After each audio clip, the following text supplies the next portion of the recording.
Thank you.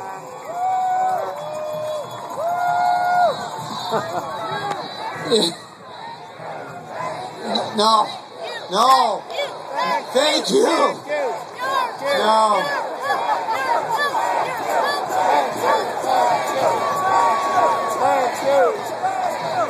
All of America thanks you. Thank you, Wisconsin. Unbelievable.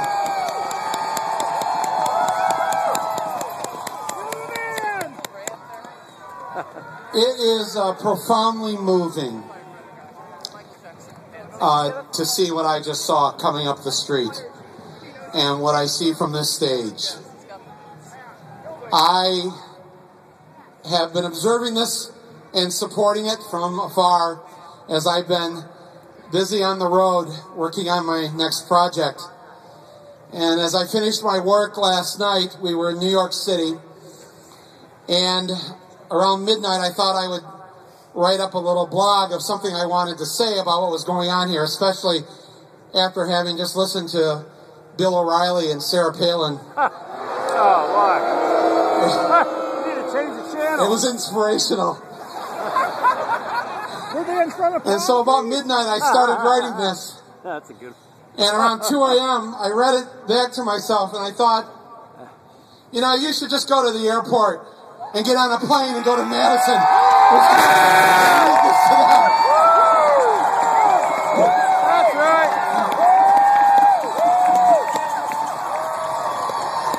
So here I am.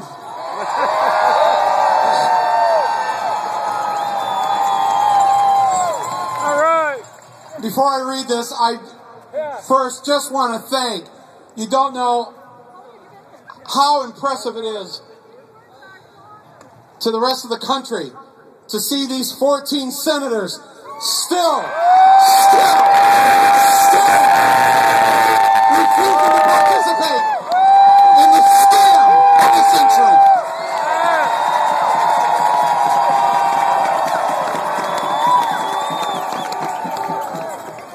So if they're listening, thank you. Thank you, Wisconsin 14. Thank you, Fab 14. None of us really know what the exact specific outcome of all of this will be. We have a good feeling about it, though. We have a real good feeling about it. But one thing I do know is that these 14 senators will go down in the history books of labor history in America. They have done something absolutely profound. And we will never forget their courage. This kind of resolve we're used to seeing on the other side of the fence. If I can just tell tales out of school here for a second. It's just amazing. They only need one of them to crack. Only one has to come back. And they won't do it.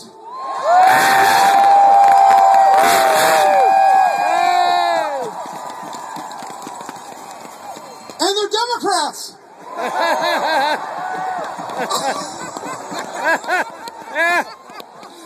I mean that in a positive way. But, you know, our side, we're a little all, you know, well, maybe, you know, we should go back and talk to them. You know, we're good-hearted people. They'll listen. Yeah, right. I mean, that's what we're kind of used to, right? Yeah. Not in Wisconsin!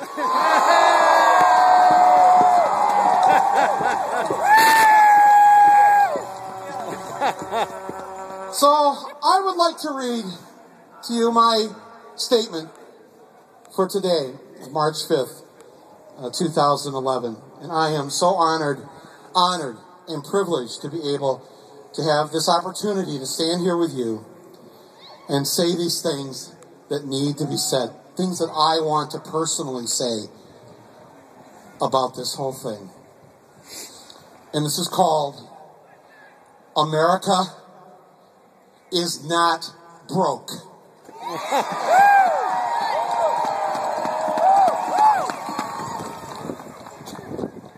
And that's right, neither is Wisconsin. America is not broke.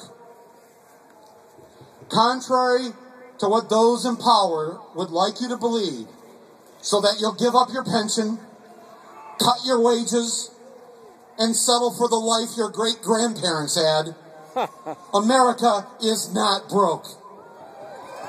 Not by a long shot. The country is awash in wealth and cash. That's right. It's just that it's not in your hands. It has been transferred in the greatest heist in history from the workers and consumers to the banks and the portfolios of the uber rich.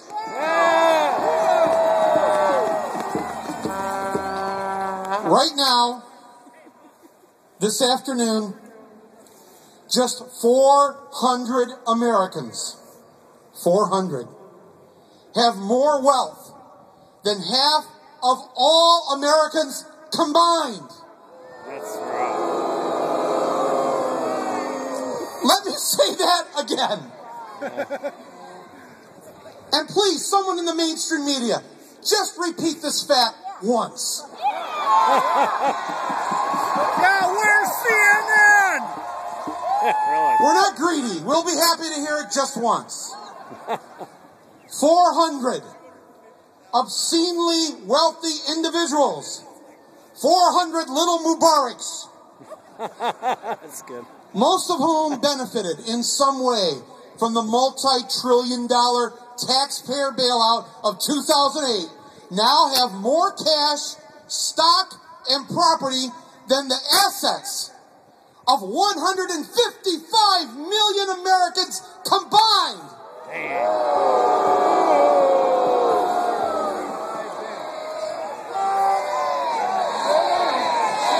It is a shame.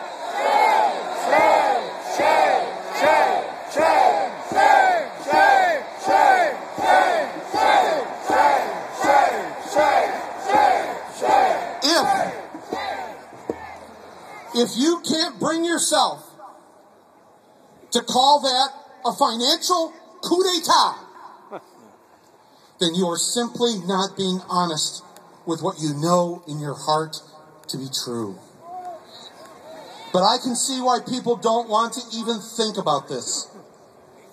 For us to admit that we have let a small group of men abscond with and hoard the bulk of the wealth that runs our economy would mean that we'd have to accept the humiliating acknowledgement that we have indeed surrendered our precious democracy to the moneyed elite.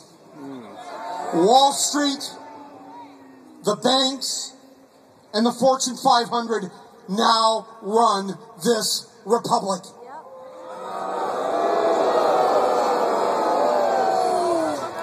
And until this past month, here in Madison, Wisconsin, the rest of us, until then, have felt completely helpless, unable to find a way to do anything about it.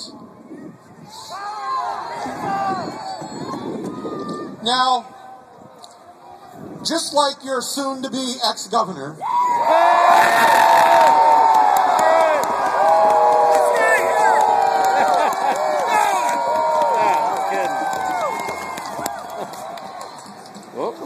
I have nothing more than a high school education.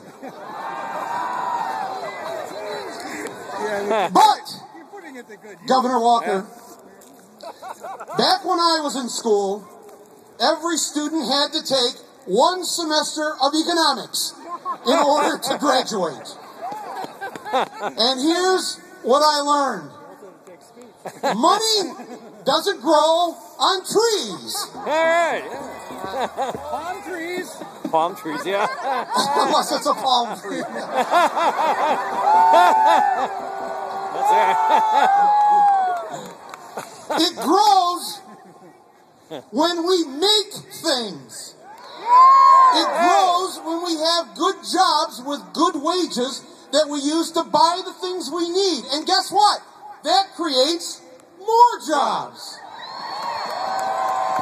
It grows when we provide an outstanding educational system.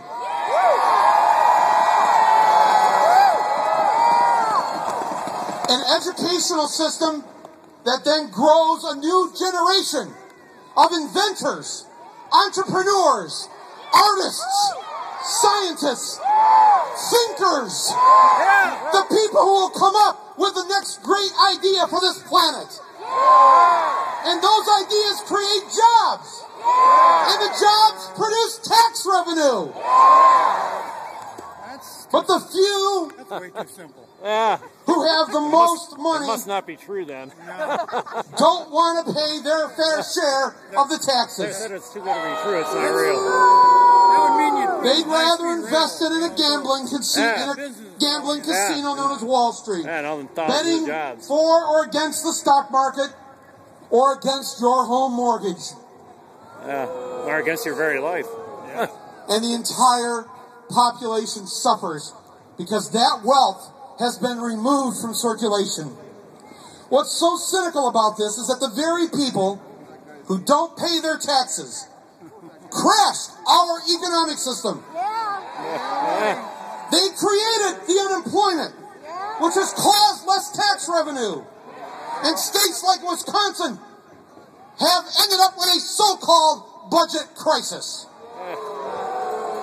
But Wisconsin is not broke. It's one of the three biggest lies of the last decade. What are the three biggest lies? Let's repeat them. Number one, Wisconsin is broke. Number two, there's weapons of mass destruction in Iraq. And number three, the Packers need Favre in order to win the Super Bowl. That's great. How to get the Packers into that. The nation, That's great. the nation is not broke, my friends. Oh, There's lots of money to go around. Lots. yeah. Lots. It's just that those in charge have diverted that wealth into a deep well that sits on their well-guarded estates. They know that they have committed crimes to make this happen. And they know that someday you may want to see some of that money that used to be yours. Today would be good. So they have bought and paid for hundreds of politicians across the country to do their bidding for them. But just in case that doesn't work, they've got their gated communities. They've got their luxury jet that's always fully fueled, the engine's running, waiting for that day that they hope never comes. To help prevent that day when the people, demand their country back, the wealthy have done two very smart things. Number one, they control the message. By owning the media, they have expertly convinced many Americans of few means to buy their version of the American dream and vote for their politicians. Their version of the dream says that you too might be rich someday. Oh, okay. This is America, where anything can happen if you just apply yourself. And I can tap my shoes They and I'll have be in Kansas conveniently again. provided you with believable examples to show you how a poor boy can become a rich man. How the child of a single mother in Hawaii can become president of the United States. And how a guy with a high school education can become a successful filmmaker. Don't fall for it. They will play these stories for you over and over and over again all day long, so that the last thing you'll want to do is upset the apple cart. Because yes, you too might be rich, president, Oscar winner someday. The message, though, is clear. Keep your head down. Keep your nose to the grindstone. Don't rock the boat. Be sure to vote for the party that protects the rich man that you might be someday. You become their enemy. And here's the second smart thing the wealthy have done. They've created a poison pill that they know you will never want to take.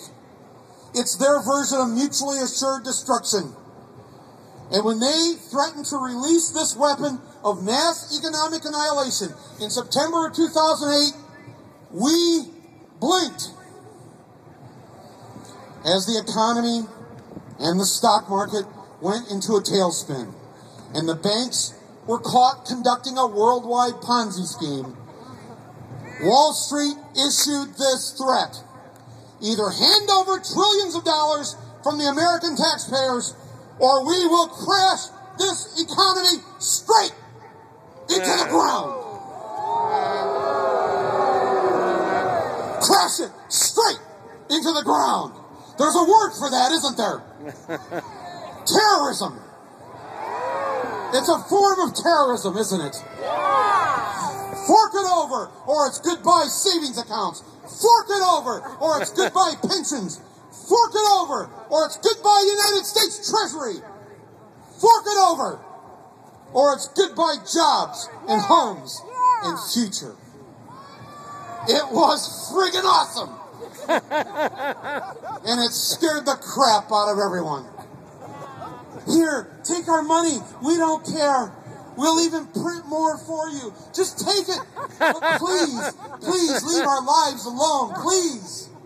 The executives in the boardrooms and hedge funds could not contain their laughter or their glee. And within months, they were writing each other huge bonus checks and marveling at how perfectly they had played a nation full of suckers.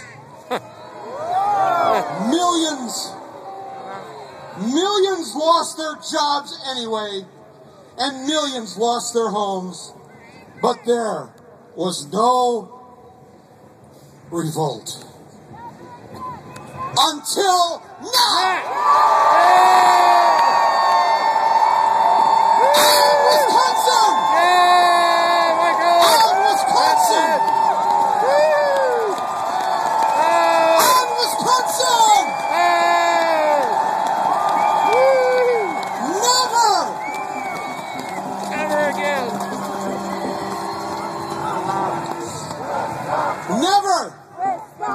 Michigander been more happy to share a great big lake with you. How nice. I'm so proud of you. You have aroused a sleeping giant known as the working people of the United States of America.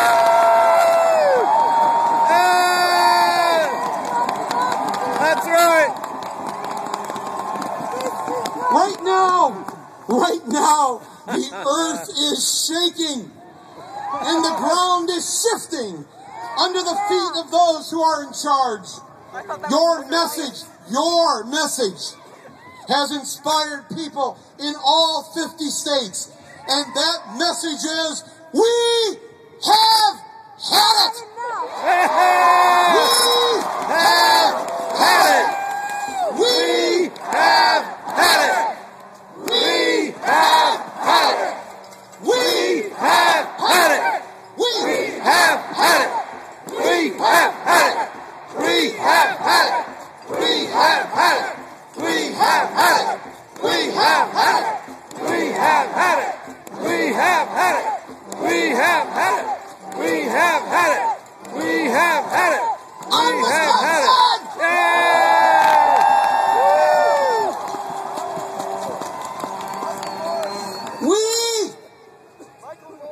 And we are all Wisconsinites now.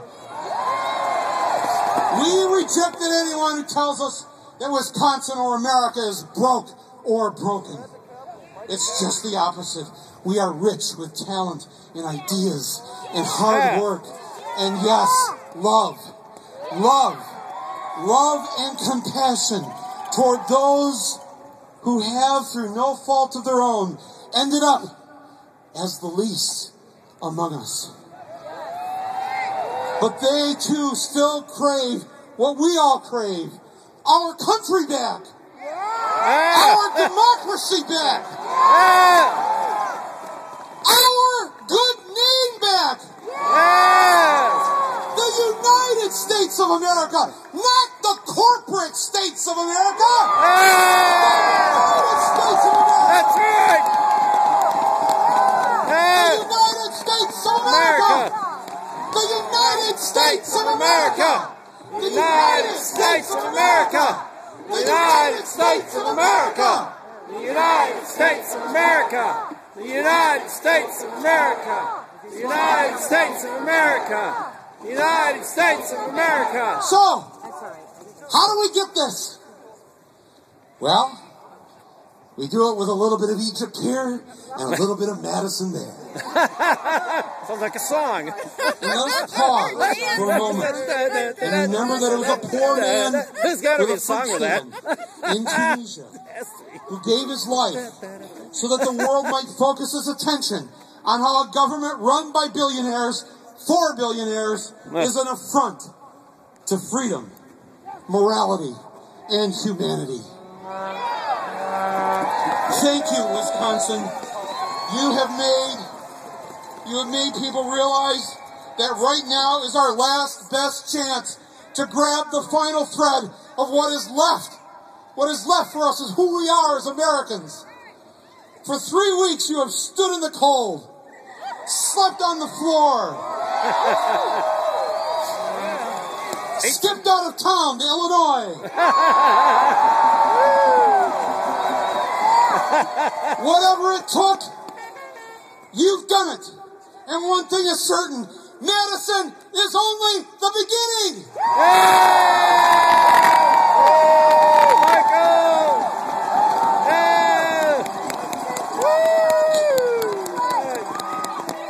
You know, the funny thing about this is that the rich have overplayed their hand. You guess? You know, they couldn't have been just content with the money that they raided from our treasury. Yeah. They couldn't be satisfied by simply removing millions of jobs and shipping them overseas. No! They had to have more, didn't they? Yeah. Something more, though, they wanted than all the riches in the world. They had to have our soul. They had to strip us, our teachers, of their dignity. They had to shut us up and shut us down so that we weren't even allowed at the table to bargain about a simple thing like classroom size or bulletproof vests for the entire police force or letting a pilot just get a few extra hours sleep so he or she can do their job. Their $19,000 a year job. Yeah. When I came in here on Delta Express, just like all those commuter planes, the starting pay is approximately $19,000 a year. Jeez. That's terrible. 19,000. They don't fly on those planes, do they? No. But you know, that Probably pilot not. who's making $19,000 a year, he or she has given up trying to get better pay. At this point, all they want is a few extra hours of sleep in their car in the parking lot of O'Hare Airport. That's what I have to listen to when I fly to places like this. And that's how despicably low that we've sunk. The wealthy couldn't be content with just paying this man $19,000 a year. They wanted to take away his friggin' sleep. They wanted to demean and dehumanize him, just as they do the public workers here in this state. Because after all, he's just another slob. I thought we were bottom feeders.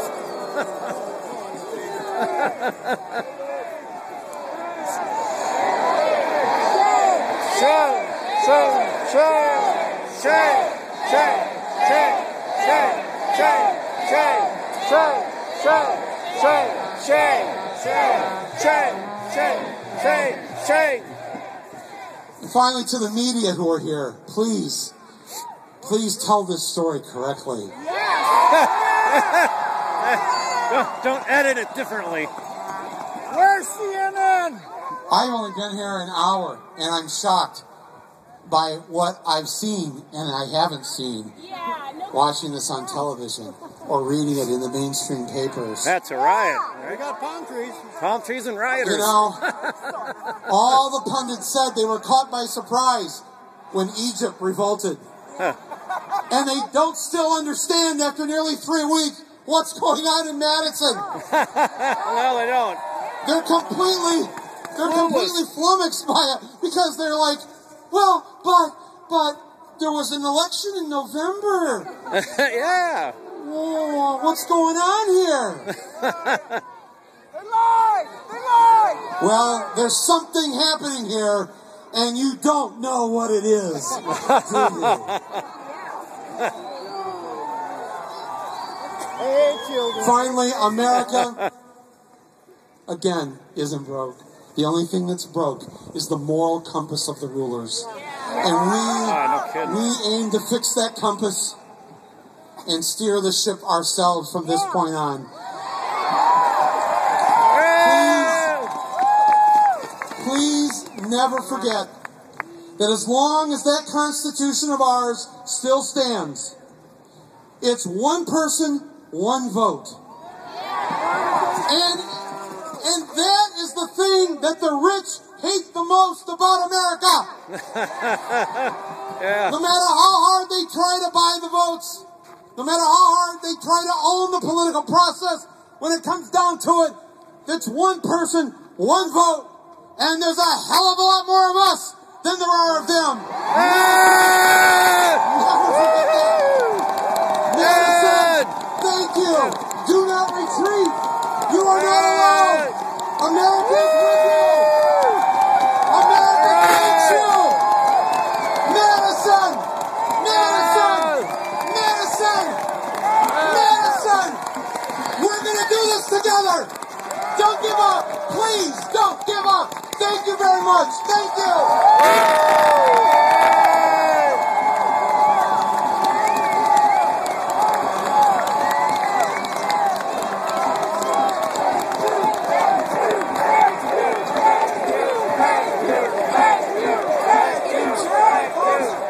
Take a picture of Michael in front of 50,000 people.